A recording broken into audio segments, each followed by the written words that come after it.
Ethereum is one of the most versatile and widely used cryptocurrencies, powering not just digital transactions, but also decentralized applications, or dApps, and smart contracts. Now you can buy Ethereum directly into your self-custodial Zengo wallet, and unlike traditional wallets, including hardware wallets, 0 Zengo wallets have ever been hacked. 0. That's because Zengo doesn't use a seed phrase. Instead, it uses institutional-grade technology called MPC.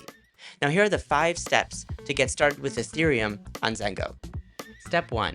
Download Zengo from an official trusted source, like the Apple App Store or Google Play Store. Step 2. Create your Zengo wallet and make sure to back it up using Zengo's secure recovery kit. You can check on the status of your recovery kit by tapping on Settings and looking for the green check mark next to Recovery Kit. Step 3.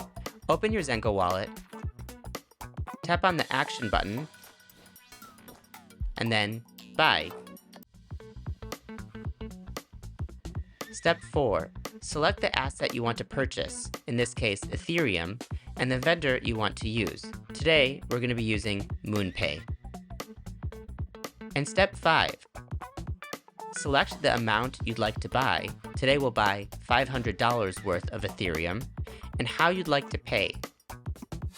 You can buy using a credit card, Apple Pay, SEPA, Google Pay, PayPal, and many other options.